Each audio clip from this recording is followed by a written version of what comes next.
Europe में एक यूनान नाम का देश है। यूनान में पुराने समय में एक मिदास नाम का राजा रहा करता था। मिदास बड़ा ही लालची था। उसकी पुत्री को छोड़कर उसे दूसरी दुनिया की सारी वस्तु संसार में प्यारी तो थी, तो बस वो सोना। वह रात में सोते समय भी सोना इकट्ठे करने का स्वप्न देखता रहता था। एक दिन राजा मिदास अपने खजाने में बैठा सोने की ईंटों और असरफियों को गिन रहा था। अचानक वहां एक देवदूत आया और उसने राजा से कहा, मिदास, तुम बहुत धनी हो।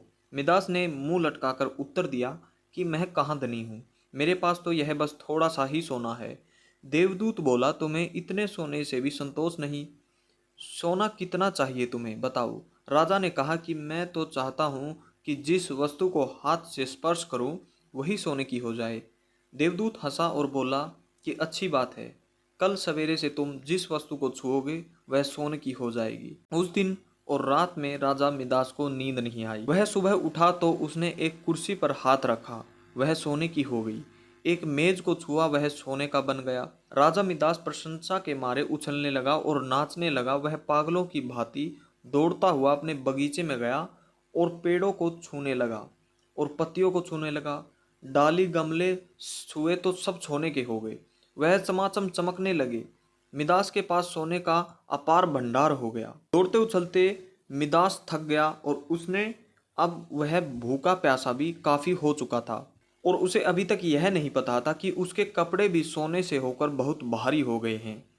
और वो भूखा प्यासा अपने राजमहल लौटकर एक सोने की कुर्सी पर बैठा। एक नौकर ने उसके आगे भोजन और पानी लाकर रख दिया, लेकिन जैसे ही दास ने भोजन को हाथ लगाया वह भोजन सोने का बन गया। उसने पानी पीने के लिए गिलास उठाया तो गिलास और पानी सोने का हो गया। मिदास के सामने सोने की रोटियां, सोने के चावल, सोने के आलू इत्यादि रखे थे। वह भूखा प्यासा था, सोने को चबाकर उसकी भूख नहीं मिट सकती थी। मिदास रो पड़ा और उसी समय उसकी पुत्री खेलते हुए वहां पर आई। उसके पिता को रोते हुए देखकर पिता की गोद में चढ़ आई। उसके आंसू पोंछने लगी। मिदास ने पुत्री को अपनी छाती से लगा लिया, लेकिन अब उसकी पुत्री वहां कहाँ थी। गोद में तो उसकी पुत्री की जगह सोने की इतनी वजनी मूर्ति थी कि उसे वह गोद में भी उठाए नहीं रख सकता था। बेचारा मिदास सिर पीट पीट कर रोने लगा। देवता को दया आ गई और फिर देवता जी प्रकट हो गए। उसने देखा कि मिदास वो उसके पैरों में गिर पड़ा है और गिड़गिड़ाकर प्रार्थना करने लगा कि देवता जी, अपना आशीर्वाद वापस ले लीजिए।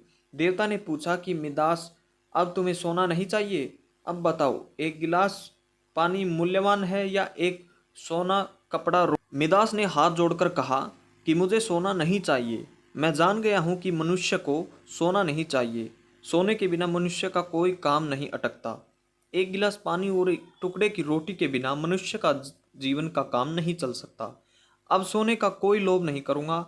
देवदूत ने एक कटोरे में जल दिया और कहा, इसे सब पर छिड़क दो। मिदास ने वह जल अपनी मेज पर, कुर्सी पर, भोजन पर, पानी पर और बगीचों, पेड़ों में आदि पर छिड़क दिया।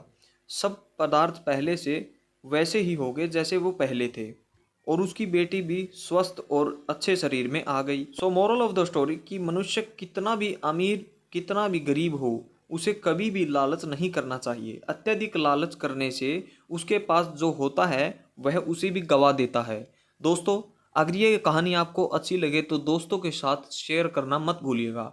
और ऐसी ही कहानियाँ मज़ेदार और फ्री में सुनना चाहते हैं तो जल्दी से इस चैनल को सब्सक्राइब कर लीजिए। मिलते हैं अगली वीडियो में। जय हिंद।